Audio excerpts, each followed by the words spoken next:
Hello' students, আপোনালোক সকলোকে মোৰ চেনেললৈ স্বাগতম।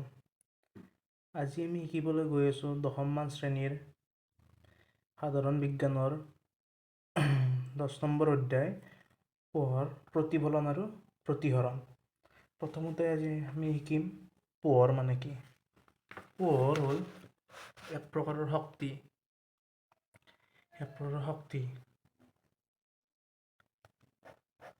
আৰু যিয়ে আমাক বিভিন্ন বস্তু দেখাত সহায় কৰে। তাৰপিছত চাম আমি পোহৰৰ প্ৰতিফলন মানে কি। প্ৰতিফলন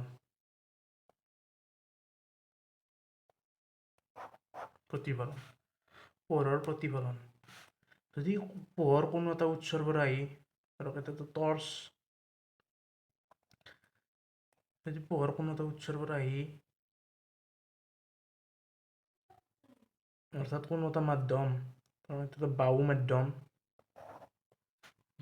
পৰা আহি কোনো এটা উৎসৰ পৰা আহি কোনো এটা মাধ্যমৰ পৰা আহি কোনো পৃষ্ঠত খুন্দা খায়, পুনৰ আগৰ মাধ্যমটোলৈ উভতি যায়, সেই পৰিঘটনাটোকে কোৱা হয় পোহৰৰ প্ৰতিফলন। আপোনালোক সকলোৱে বুজি পালে? নেক্সট আমি শিকিম আপতিত ৰশ্মি আৰু প্ৰতিফলিত ৰশ্মি। ধৰক এইখন এখন দাপোন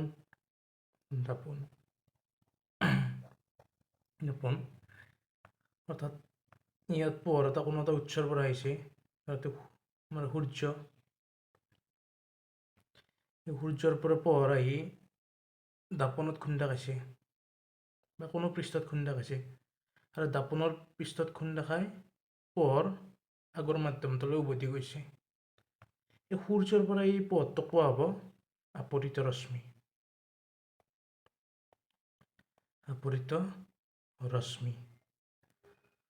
আৰু পৃষ্ঠখনত খুন্দা খাই পুনৰ আগৰ মাধ্যমলৈ উভতি যোৱা ৰশ্মিটোক কোৱা হ'ব প্ৰতিফলিত ৰশ্মি।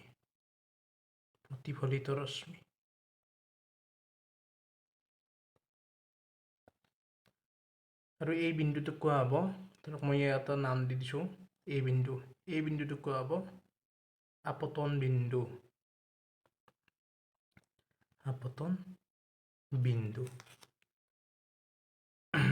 আপোনালোকে সকলোৱে বুজি পালে? এইটো হ'ব আপতিত ৰশ্মি, পৃষ্ঠত খুন্দা খাই পুনৰ আগৰ মাধ্যমটোলৈ উভতি যোৱা ৰশ্মিটো হ'ব প্ৰতিফলিত ৰশ্মি, আৰু পৃষ্ঠৰ এই বিন্দুটোৰ নাম হ'ব আপতন বিন্দু।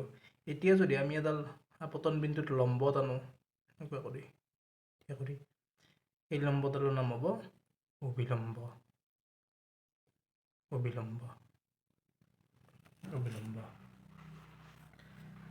তাৰপিছত চাম আমি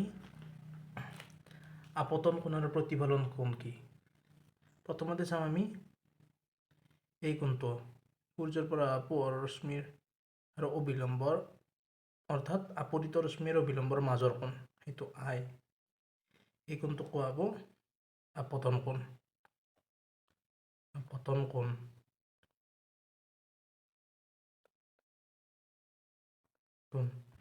আৰু প্ৰতিফলিত ৰশ্মি আৰু অভিলম্বৰ মাজৰ কোণটো কোৱা হ'ব R, অৰ্থাৎ প্ৰতিফলন কোণ। আপোনালোক সকলোৱে বুজি পালে? যদি আপোনালোকে কিবা এই বুজোৱাখিনিৰ যদি কিবা আপোনালোকে বুজি পোৱা নাই, কমেণ্ট কৰিব। তাৰপিছত চাম আমি পোহৰৰ প্ৰতিফলনৰ সূত্ৰ।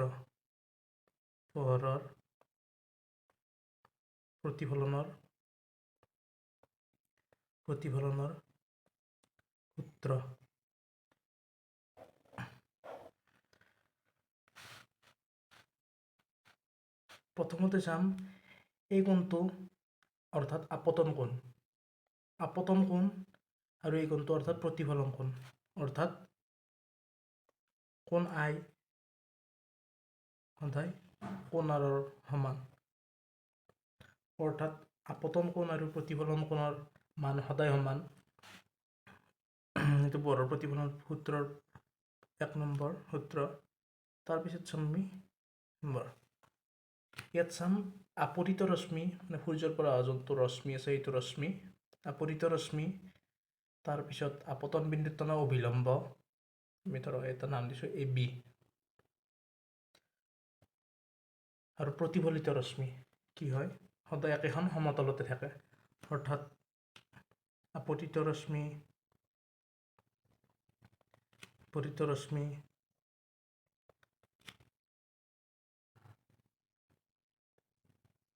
আপতন বিন্দুত থকা অভিলম্ব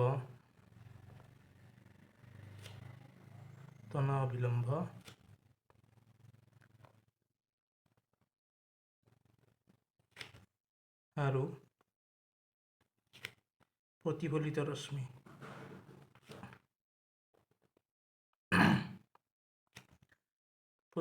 ৰশ্মি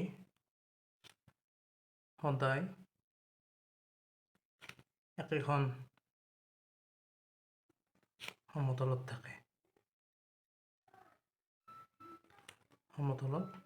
থাকে এই দুটা হ'ল পোহৰৰ প্ৰতিফলন সূত্ৰ।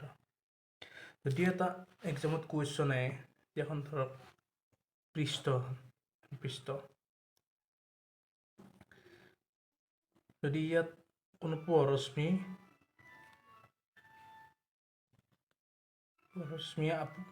30 ডিগ্ৰী কোণত আপতিত হৈছে তেতিয়া পোহৰ ৰশ্মিডালে কিমান ডিগ্ৰী কোণত প্ৰতিফলিত হ'ব। গতিকে আমি গম পাম 30 ডিগ্ৰী কোণত আপতিত হ'লে প্ৰতিফলিত ৰশ্মিও 30 ডিগ্ৰী হ'ব। সকলোকে বুজি পাইছে। আৰু এটা কুৱেশ্যন আছে যদি কুৱেশ্যনটো আমাক এনেকৈ দিয়ে যদি কোনোখন পৃষ্ঠত পোহৰ ৰশ্মি লম্বভাৱে পৰে অৰ্থাৎ এনেকৈ পোহৰ ৰশ্মি আপতিত হৈছে আৰু প্ৰতিফলিত লম্বভাৱে হৈছে তেতিয়া সিহঁতৰ আপতিত ৰশ্মি আৰু প্ৰতিফলিত ৰশ্মিৰ মাজৰ কোণ কিমান তেতিয়া আমি গম পাম যিহেতু ই লম্বভাৱে পৰিছে আৰু ই লম্বভাৱে প্ৰতিফলিত হৈছে গতিকে ইহঁতৰ মাজৰ কোণ হ'ব 0 ডিগ্ৰী অৰ্থাৎ 0 ডিগ্ৰী। সকলোৱে বুজি পাইছে। যদি বুজি পোৱা নাই কমেণ্ট বক্সত কমেণ্ট কৰি দিব। তাৰপিছত চাম আমি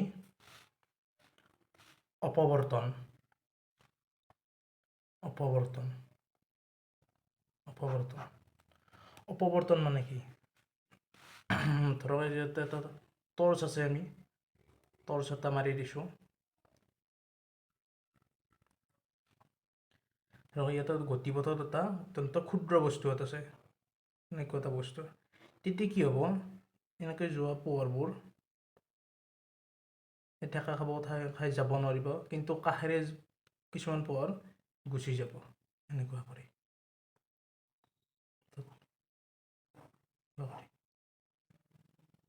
আৰু এই ধৰ্মটোকে কোৱা হয় পোহৰৰ অপৱৰ্তন